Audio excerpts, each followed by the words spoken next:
At sa puntong ito, kasama po natin si Fire Senior Superintendent Sergio Soriano, ang Director po ng BFP NCR.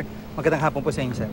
Good afternoon po. Apo, sa ngayon po ay may 63 pa na hininala pong na-trap sa loob at nabanggit nyo na ongoing po yung retrieval doon sa ibang mga labi. Pakikwento nyo po sa amin, sir. Oo, kasi kanina kinonfirm na namin talaga na yung reported ng social worker, no, na merong talagang na 63 na naiwan doon. Nung pinasok ng bombero natin, nakita na walang natirang buhay. So kanina nagtanong na rin ako sa mga pulis kung nandyan na yung mga soko at sabi naman nila ay nagpa-reinforce pa sila ng additional soko para tumulong doon sa retrieval. Sa dami. Opo. Bakit to nagkaganon? Ito ba yung mga nabagsakan o nawawalan sila talaga ng malay nung lumakas po yung usok? Ayun doon sa mga nandun, yung mga kapitbahay na nakakita mismo doon sa pinagmulan ng sunog, mabilis lang daw mangyayari nung bigla na lang daw sumabog at mismo doon sa exit, entrance exit, ano?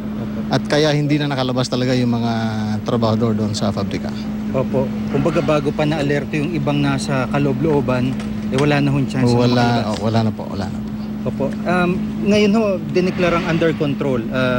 Paano po ang gagawin pa ng mga bombero sa ngayon? Sa ngayon, under control na, pero nagpadagdag pa rin kami ng triple F para mapabilis yung pa-fire out natin. Kasi alam naman natin na yung mga goma ay talagang hirap apulahin. Opo. Yung pangyayari ho ito, no, nagmula daw sa tumalsik na nagwe-welding, yung baga ng welding. Yes. Po bang nakikita rin? Yun yung nakwento at allegedly, at bine-verify pa natin ito. Nag-welding tapos natamaan yung blowing agent. Yung chemical na yun, sanhi ng pagsabog. Kaya mismo doon sa exit pa naman. So yun nga, hindi na talaga nakalabas yung mga workers na pabrika. Opo. At kumpirmado ho ba na yung isa rin sa mga nasawi ay anak mismo na may-ari? Kumpirmado kasi kanina nung nailabas yung tatlo, yung unang tatlo, mismo yung nakita ko yung mother mismo na kung siya yun, sumakay dun sa ambulance, dun sa na maidala nga dun sa funeraria. Opo. At gaano ka laking puwersa ho yung na-deploy dito para kahit hanggang ngayon ho, para ho kontrolin tong apoy dito? Ang mabot tayo ng Task Force Charlie.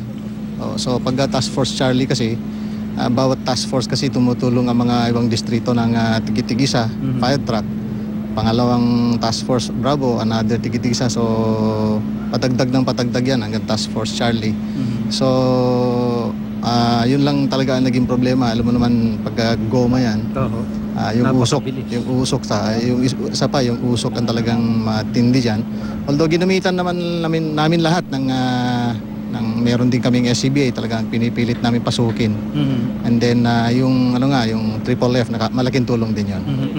At sa ngayon ho ba ay yung mga ibang factory dito sa paligid, ligtas na po sila at hindi na rin makakadama yung init na nanggagaling po dito sa factory ni Chanel? Sa ngayon, okay na, ligtas na at maya-maya lang siguro mag-declare na yan ng fire out.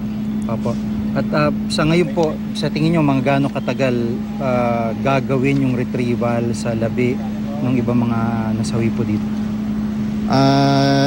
Soko na kasi ang in charge dyan, pero siyempre tutulong pa rin tayo dun sa pagbubuhat. Opo. At marami naman tayong may additional na dumating na mga emergency medical services din natin at SRU para tumulong dun sa retrieval. So, tutulungan namin ang soko. Opo. Mula po dito sa kinakatayuan natin, nakikita natin yung bintana na yun, meron hong mga bumubomba pa rin ng tubig ng mga bumbero. Hanggang ngayon po, bumubomba pa rin sila. Opo, para mapalamig yung area. Para mapalamig yung area, para tuloy-tuloy na yung retrieval.